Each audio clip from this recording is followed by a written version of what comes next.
Buyers search for houses. Smart buyers search for an agent. If you are planning to buy in Midcoast Maine this spring, the most important decision you can make is not which town you focus on or which house you make an offer on.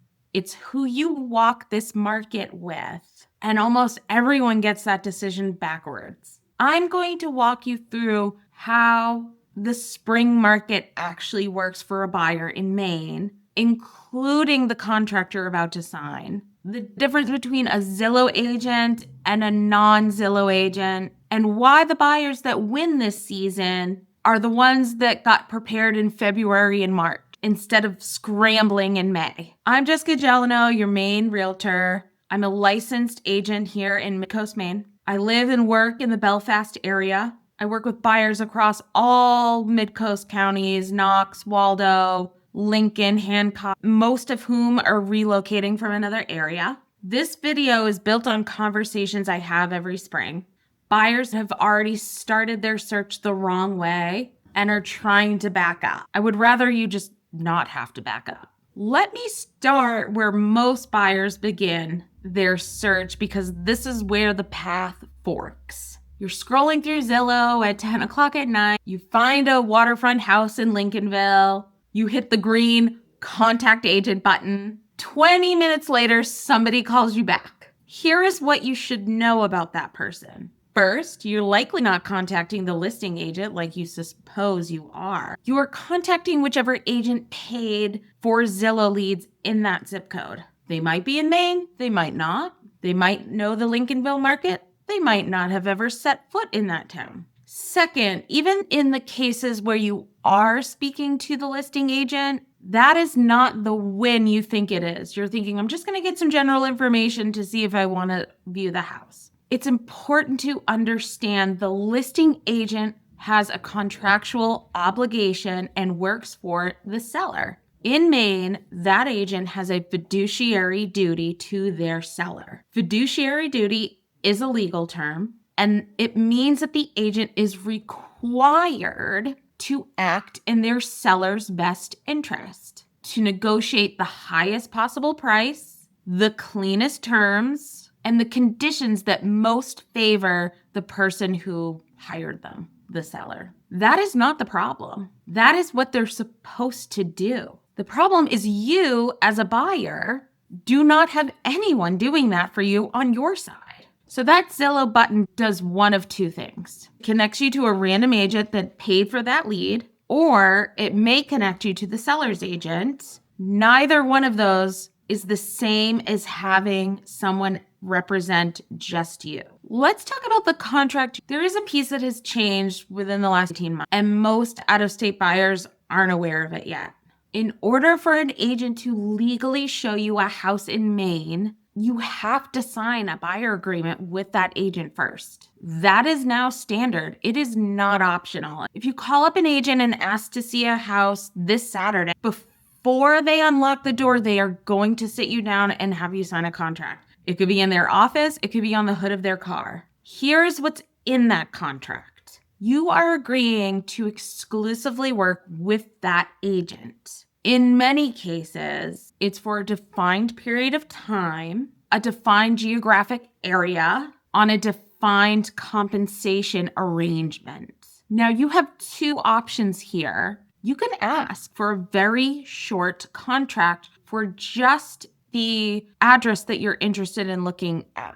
A good agent will do that for you because they understand you're just not ready to commit. It is a reasonable ask. Sometimes you want to date the person before you marry them with the longer contract. But step back for a second and think about what's actually happening. You found a house at 10 o'clock at night, doom scrolling through Zillow. 24 hours later, you're entering into a legal contract with a person you've never met, whose qualifications you've never vetted, whose track record you do not know, so they can unlock a door to a house. I don't want to put a blanket statement on Zillow agents. You may end up with a fantastic one. And if they're great, fantastic. You got lucky. If they are not, and some of them will not be, you are now in a contract with somebody you don't want to work with, and getting out of it can be very complicated. Why complicate things when you're already trying to look for a house to purchase?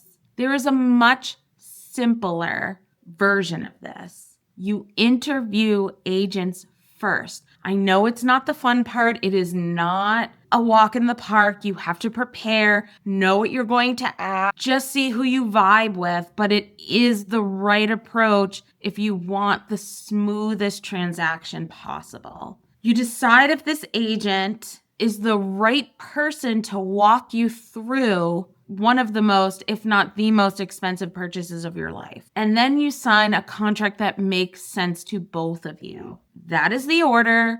Agent first, lender second, house third. So what should you actually be looking for when you're interviewing these agents? A fantastic buyer agent will do these 4 things before you even step foot in the house. 1, they get to know you. Not in a small talky kind of way. They sit down with you in person or on a Zoom call. This is important. And they ask you what you're actually looking for. What are you trying to build? What are your goals? Are you full-time? Are you part-time? Are you working remotely? Do you need garage space? Water access? In town? Walkability? Land? What is the household income? What is the savings position? What is the timeline? The agent is figuring out if they can actually help you and whether or not they want to work with you. That works in both directions. A good agent will turn down a buyer that they just cannot serve. 2, they are deep in the data. I'm talking about local data, not generic Zillow, MLS local data. They know what's sold in the town you're looking at in the last 90 days. At what price? With what concessions? They know which sellers held firm and which ones came down. They know the roads. They know the area. They know the generalities of what you're looking for and how to describe them and how to direct and advise you. That kind of information tells you whether a list price is real or aspirational.